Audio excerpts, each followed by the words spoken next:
안녕하십니까. 오늘 말보라, 어, 몇 번째 시간쯤 될까요? 네, 아무튼, 우리 소요리 문답 보고 있는데요. 89문, 90문, 은혜의 수단, 첫 번째 말씀에 대해서 오늘 살펴보도록 하겠습니다.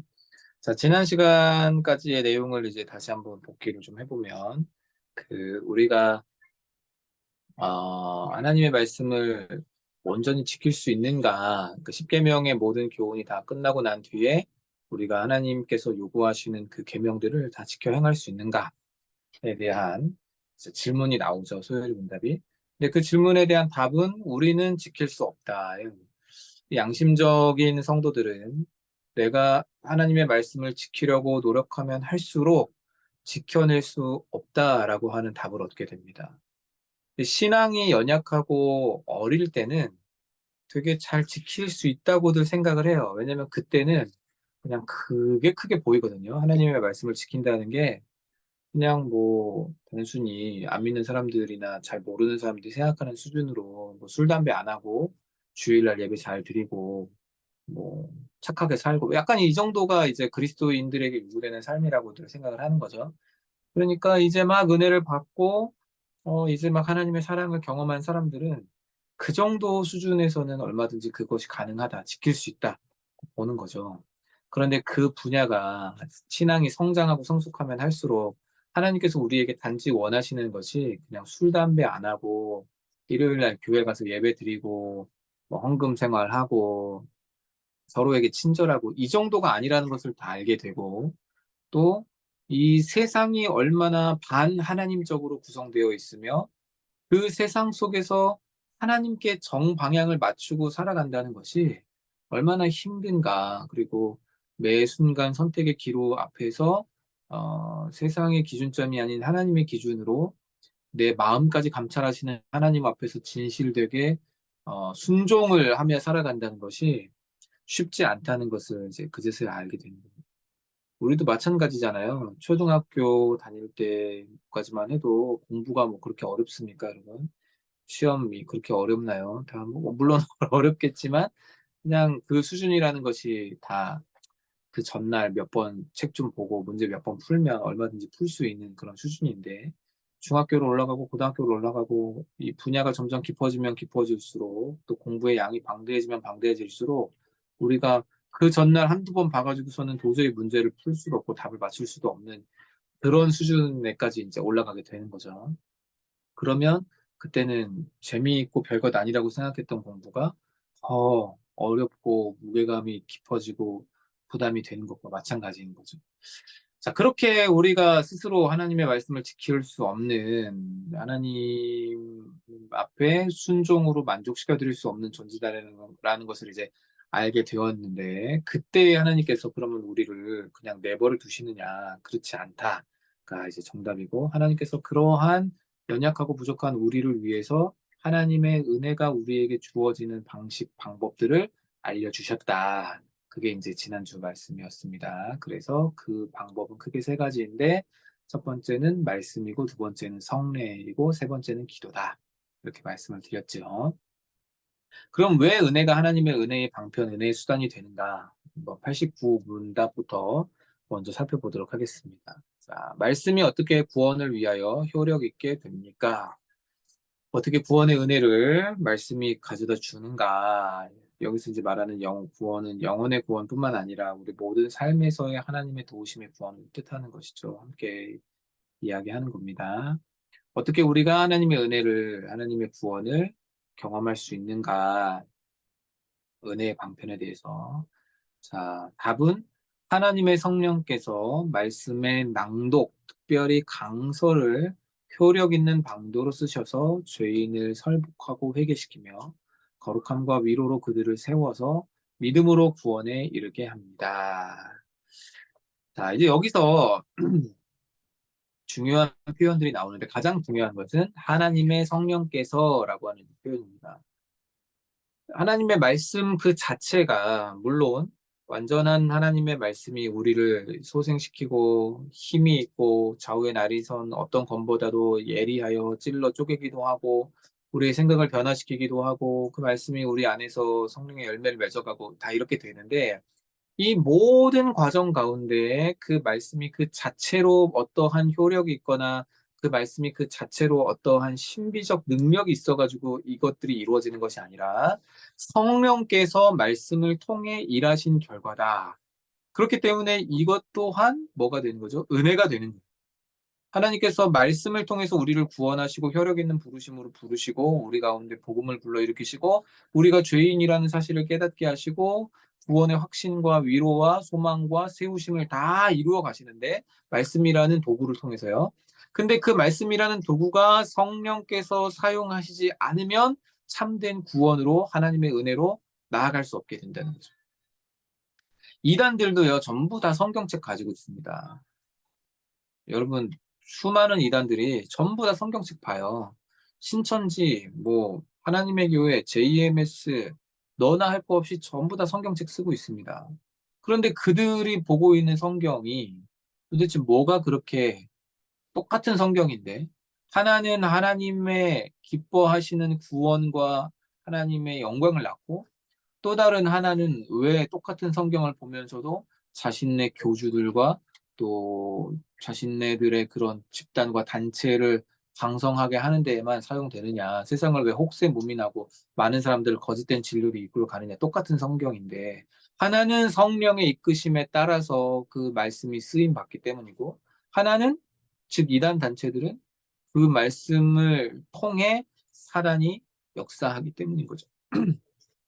그렇기 때문에 말씀이라고 하는 그것이 마치 뭔가 신비로운 능력과 힘이 있어서 그 말씀만 뭐 이렇게 뭐 붙들고 있거나 몸에 새기고 있거나 마음에 품고 있거나 아니면 뭐 옷주머니 어딘가 넣어 놓으면 그게 나를 뭐 이렇게 하는 것이 아니다라는 거죠. 그 전에 그 우리 교회 잠깐 다니시다가 다른 교회로 가신 분이 계시거든요. 그 올해에 그런 일이 있으셨던 거죠. 근데 그분이 그 할아버지가 6.25 전쟁 참전 용사이신데 영화에 여러분 보시면 종종 막 그런 거 나오잖아요. 전쟁터에 간 이제 군인이 막 전쟁을 하다가 총에 탁 맞았는데 살았어요. 어떻게 살았나 보니까 두꺼운 성경책에 총알이 박혀가지고 그 성경책이 내 몸에 이제 박히지 않고 총알이 성경책에 박히는 덕분에 내가 막 그런 스토리 여러분 막 종종 영화나 소설이나 이런 데서 보시잖아요.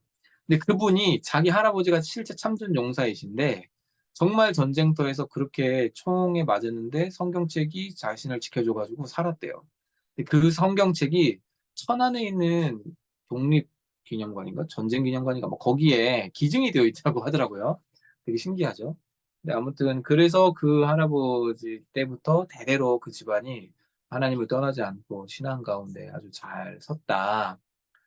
믿음 가운데 잘 지내왔다. 이제 그렇게 이야기하셨던 간증 아닌 간증을 들었던 기억이 납니다. 또 많은 사람들이 막 예전에 제가 어릴 때 이야기인데 저희 어머니가 그런 말씀을 하셨어요. 그 낮잠을 주무시는데 성경책이 두꺼우니까 목침 삼아가지고 베개 삼아서 이렇게 성경책을 베고 주무신 거예요. 그래서 제가 엄마 거룩한 성경책을 거룩한 하나님의 말씀을 이렇게 머리에 베고 자면 어떡해요? 막 제가 그랬어요. 초등학생 때 아주 어릴 때. 그래서 제 어머니가 야, 네가 몰라서 그런다. 이렇게 머리에 대고 자면 성경에 있는 모든 내용이 다 머릿속으로 쏙쏙 들어와서 말씀을 잘 배우고 익히게 되는 거야. 그러셨어요. 그래서 제가 진짜 그런 줄 알고 몇 날 며칠을 성경책을 머리에다 대고 자고 뭐 머리 맡에 올려놓고 자고 뭐 다 했는데 됩니까 안 됩니까? 당연히 안 되죠. 어떤 사람들은 뭐 사업이나 아니면 무슨 중요한 선택을 놓고 이렇게 성경책을 이용하는 경우들도 있어요. 자, 하나님, 저에게 말씀해 주십시오. 제가 어디로 가면 됩니까? 저에게 말씀을 알려주십시오. 하나, 둘, 셋, 짠! 손으로, 어디를 짚을까? 자, 영원부터 만물을 창조하신 하나님 속에 감추어졌던 비밀의 경륜이 어떠한 것을 드러내게 하려 하심이라. 어? 하나님이 감추어 두셨던 무언가를 나에게 드러내게 하신다고? 그래? 그럼 오늘 내가 뭔가 알게 되겠군. 하나님 감사합니다. 이제 이런 식으로 성경을 마치 오늘의 운세를 점치는 그런 무슨 샤머니즘적 성격으로 그렇게 사용하는 경우들도 있어요. 이 성경책 그 자체에 무언가 의미가 있고 힘이 있다고 믿는 경우들이죠. 신령한 무언가가 있다고 믿는 그런 어리석은 신앙의 형태들입니다. 그런데 여러분, 성경이 성령의 인도하심과 보호하심 속에서 우리 가운데 적용되어지고 깨달아질 때에만이 그것이 참된 은혜이고 하나님의 뜻을 발견하게 되는 것이지, 이것은 물론 기록된 성경의 말씀 이 자체만으로도 진리이죠. 진리의 하나님의 말씀입니다. 이것을 내가 깨닫지 못할 때에도 이것은 로고스예요. 꼭 나에게 깨달아진 말씀만이 하나님의 말씀이다, 이것은 아니에요. 그러나 성령께서 이 기록된 말씀을 설교, 강설이라고 하는, 이제 설교인데, 설교라고 하는 방식을 통해 말씀의 낭독, 즉 말씀을 읽고 그것을 듣는 과정을 통해 성령께서 우리에게 효력 있게 적용시켜 주시고 사용하실 때에만이 그것이 참된 구원으로 갈 수 있게 된다, 이것입니다. 그래서 그 과정 중에 말씀을 들으면 참으로 성령께서 인도하셔서 말씀을 듣게 되고 효력 있게 우리에게 적용되어질 때의 그 과정은 죄인이 설복하고 자신의 죄를 깨닫고 돌이키게 되는 거죠. 회개시키며 거룩함과 위로로 그들을 세운다. 하나님의 말씀은 우리를 향하여서 하나님께서 우리를 거룩하게 하시고, 그 거룩함이란 하나님을 본받아 그 하나님을 본받아 하나님처럼 구별되게 사는 것이죠. 신앙생활의 근본에 대하여 이 프랑스의 철학자들과 사회학자들은 뭐 작강이라든지 뭐 제가 종종 이야기하는 그런 이제 르네 지라르라든지 이런 사람들은 인간에게는 기본적 욕망이라는 것이 있어서 타인을 모방하는 것에서 자신의 욕망을 채우려고 한다고 했잖아요. 근데 예수 그리스도께서는 그 전혀 다른 차원의 욕망을 우리에게 보이셨고, 자신도 사람에게 인정을 받거나 사람들, 즉 타자로부터 타인의 욕망을 모방하는 욕망을 가지시는 것이 아니라 온전히 그저 하나님의 영광과 하나님을 바라보는 그분에 대한 순수한 바램, 그것을 이제 욕망이라고 표현하는데, 그것만을 가지고 계셨다는 거죠. 그리고서는 예수님께서 무엇이라고 말씀하십니까? 나를 본받으라고 하시잖아요. 우리 안에 끊임없이 자아 중심성과 타인을 욕망하고 타인이 가지고 있는 무언가를 나도 갖고 싶고 타인이 올라간 그 지위와 위치에 나도 도달하고 싶어 하는 다른 사람, 나와 너 사이에서의 끊임없이 펼쳐지는 그 욕망의 이 상관관계를 예수께서는 끊으시고, 그것이 세상적인 것이고 육적인 것이고 그것이 나를 채워주는 것이 아니라 오히려 계속된 상실의 상태 가운데 몰아넣음으로써 어떠한 폭력의 이 결과값으로 나오게 되니 그것을 끊어내고 오직 주님, 하나님, 그분만을 욕망하라. 이것을 우리에게 가르쳐 주거든요. 그게 거룩함이라는 거죠. 구별된, 세상과는 다른 구별된, 참된 의미와 본질로서 나아가게 된 것.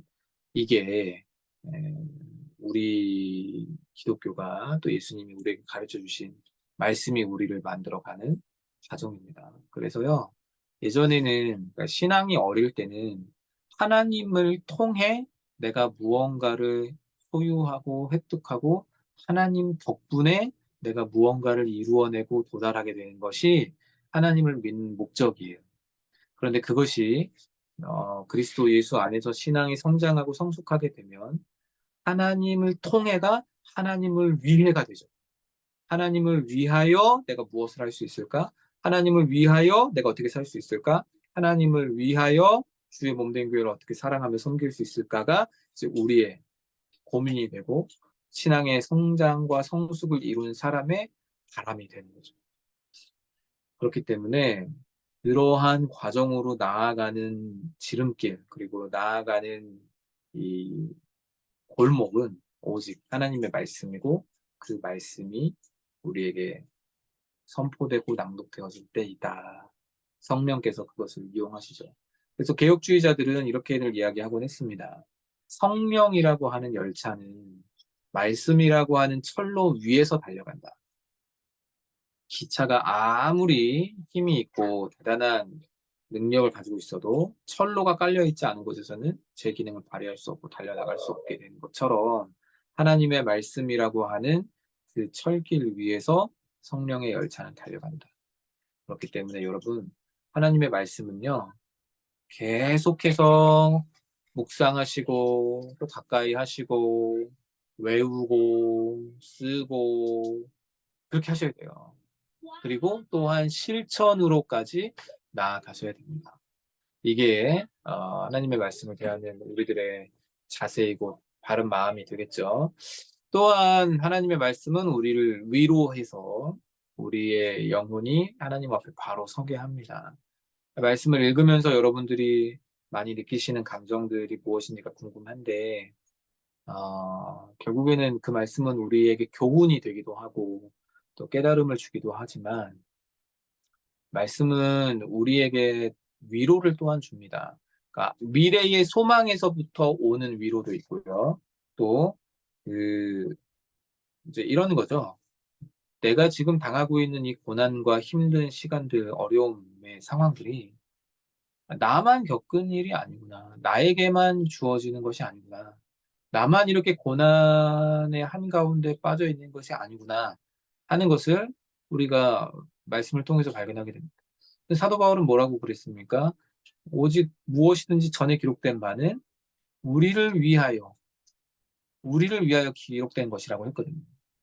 그것을 보면서, 욥의 고난을 보면서 말할 수 없는 어려움 속에 빠져서 지푸라기라도 붙잡고 싶어 했던 그 요셉의 모습을 보면서 민족이 하나님 앞에 범죄하는 것을 놓고 눈물을 흘리면서 회개를 촉구했던 예레미야의 모습을 보면서 아무리 말해도 듣지 않는 귀머거리 같은 이런 민족과 또 시대 상황을 바라보며 한탄했던 엘리야의 모습을 보면서 우리는 바로 저 사람들 왜 저래가 아니라 우리가 지금 겪고 있는 그 마음의 답답함과 어려움들이 이미 믿음의 선진들에게도 다 있었구나. 그래서 고난이 없는 것이 우리에게 그저 복이고 고난이 있으면 하나님의 징계와 저주가 아니라 이 고난의 상황을 통해서 또한 하나님께서 자신의 존재하고 계심을 우리에게 가르쳐 주시고 안내해 주시고 계시는구나라는 것을 우리는 또한 깨달을 수 있는 거죠.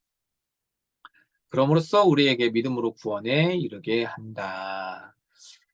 자, 말씀은 그 자체로 효력이 있는 것이 아니라 읽을 때 효력이 있게 된다. 느헤미야 8장에 보시면 이스라엘 백성들이 이제 막 다 성전 봉헌 성벽을 다 재건하고 그다음에 그 성전 낙헌식을 하면서 하나님 앞에 막 찬양하고 그리고 에스라 선지자를 어, 제사장 에스라를 대학자 에스라를 불러다가 수문학 광장에 쫙 모여가지고 나무 강대상 하나 만들어주고 에스라한테 우리에게 하나님의 말씀을 알려주십시오 하니까 이제 느헤미야의 에스라가 탁 등단해가지고 하나님의 말씀을 가르치죠.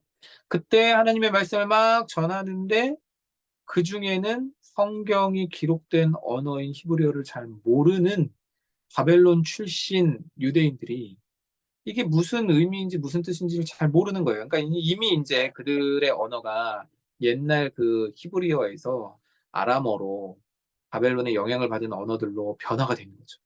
그러니까 무슨 뜻인지를 잘 이해하지 못하고 해석을 못하니까 옆에 곳곳에 막 누가 서 있냐면 레위인들이 서 있는 거예요. 그래서 에스라가 막 이렇게 말씀을 선포하고 가르치면 그때 옆에 서 있던 레위인들이 성경의 말씀의 뜻을 그들에게 가르쳐줘요. 옆에서 막 알려줘요. 이런 뜻이다, 이런 뜻이다. 그러니까 그 말씀을 듣기 시작했던 사람들이 막 새벽부터 시작해가지고 정오까지 늦은 시간까지 계속해서 말씀을 듣다가 그 읽고 낭독되고 강설로 가르쳐지는 설교의 말씀을 옆에서 또 무슨 의미라고 가르쳐주고 하니까 말씀의 본 의미를 깨닫게 되는데 거기서 막 다 눈물이 터지고 우리 선조들이 우리의 믿음의 선배들이 이 하나님의 말씀을 잘 모르고 지키지 않아서 하나님 앞에 징계를 받아 이렇게 나라가 멸망하고 성전이 파괴되고 성벽이 다 회파되고 지역에 있는 많은 이방 나라들이 우리를 이렇게 비웃는 하나님의 영광을 우리가 결정적으로 땅에 떨어뜨린 민족이 되었구나 하고 막 다 엉엉 울고 난리가 나요. 말씀은 그 자체로 효력 있는 것이 아니라 읽을 때에, 낭독될 때, 그리고 가르쳐질 때에 효력이 있게 됩니다. 여러분, 그렇다면요. 여러분은 무엇을 하셔야 되느냐? 나는 그럼 말씀 전하는 사람이 아닌데, 나는 뭐 해야 되느냐? 여러분, 뭐 하셔야 되냐면요. 말씀을 전하는 사람을 위해서 기도하셔야 돼요. 여러분, 토요일에, 주일 아침에, 말씀 전하는 설교자를 위해서 얼마나 기도하시는지 모르겠어요. 여러분, 아이들의 신앙 교육을 맡겨놓은 부서의 교사들과 교육자를 위해서 여러분 얼마나 기도하고 계십니까? 우리 아이들을 위해서 우리 아이들의 믿음이 잘 자라나게 해주세요. 이런 기도는 많이 해도 아이에게 말씀을 가르쳐주고 전달해줄 교육자를 위해서, 교사 선생님을 위해서 여러분 얼만큼 기도하고 계세요? 그들이 이 하나님의 말씀 펼쳐놓고 그냥 딴소리 쓸데없는 이야기 잔뜩 하다가 그냥 설교 시간을 마무리 짓고 본과 공부 시간을 마무리 지어버리면 여러분 애들이 일주일에 1시간 와서 말씀 듣고 배우는데 무슨 능력이 있고 무슨 생명의 역사가 거기서 나타나겠어요. 성령께서 설교자를 감동시키셔서 깨달은 말씀을 전할 때에 그 말씀이 하나님 앞에 쓰임받는 믿음의 도구, 방편이 될 수 있도록 도와주시고 성령께서 그 설교자를 통해 우리에게 꼭 들려져야 할 말씀을 들려지게 해달라고 여러분 기도하셔야 됩니다. 그래서 그 과정을 통해 죄인을 내가 죄인이구나 깨닫고 확신시키고 변화시키고 세우는 효과적인 수단 하나님의 말씀이 그렇게 우리에게 선포되길 공동체 가운데 또 나 개인에게 그렇게 전달되기를 여러분 기도해 주셔야 돼요. 아셨죠? 또 말보라와 리바이브를 하는 저를 위해서도 기도해 주시기 바랍니다. 자, 구신문. 그러면 하나님의 말씀을 어떻게 읽고 들어야 그것이 구원을 위하여 효력 있게 됩니까? 아까 이제 그랬잖아요. 하나님의 말씀이 우리에게 구원을 위한 효력 있게 믿음의 방편이 되는데 그럼 어떻게 읽고 들어야 되느냐? 자, 답은 하나님의 말씀이 구원을 위하여 효력 있게 되려면 우리는 부지런함과 준비와 기도로서 말씀에 집중하며 그 말씀을 믿음과 사랑으로 받아들이고 우리 마음에 간직하고 우리의 생활에서 실천해야 한다. 자, 첫 번째는 말씀을 대하는 자세, 두 번째는 말씀 그 자체에 대한 자세, 세 번째는 말씀을 듣고 난 뒤의 자세가 되겠습니다. 말씀을 듣기 전에는 어떻게 해야 돼요? 부지런함과 준비와 기도로서 말씀에 집중한다. 그, 제가요, 이거는 이제 비공식적 통계인데, 은혜를 받는 사람과 은혜를 받지 못하는 사람의 결정적 차이를 제가, 어, 이 사역을 하면서 봤어요. 이게 뭐냐면, 예배 시간에 항상 늦는 사람들이 있거든요. 항상 지각하고, 항상 늦고, 항상, 근데 또 좀 신기한 게, 지각은요, 하는 사람만 해요. 늘 하는 사람이 지각하지 안 하는 사람들은 거의 안 해요. 뭐 어쩌다가 한 번씩 무슨 차 사고가 나거나 길이 막히거나 뭐 무슨 사정이 생겨서 어쩌다 한 번씩 하는 사람들도 물론 있죠. 근데 그 뒤에는 다시 또 이제 지각을 안 하는데 늘 보면 지각은 지각하는 사람이 하지 안 하는 사람이 하는 경우는 잘 없더라고요. 이것도 다 습관인가 봐요. 습관. 생활의 태도이기도 하고. 아무튼 뭐 여러분들 지각하지 마세요. 자, 그런데 늘 지각하는 사람들은요, 어, 제가 뭐 임상학적으로 사역을 하면서 실제 경험한 바에 따르면 은혜 받는 일이 잘 없어요. 거의 없어요. 늘 그냥 헐레벌떡 들어와가지고 아니면 그냥 뭐 설교 중이든지 언제든지 이렇게 막 쓱 와가지고 그냥 듣고 가고 늘 그냥 그래요. 어떻게 막 성장하거나 이러는 경우를 잘 보지 못했어요. 그런데 지난 주일날 어느 한 은퇴하신 원로 장로님이 저를 붙잡고 이렇게 말씀을 하셨어요.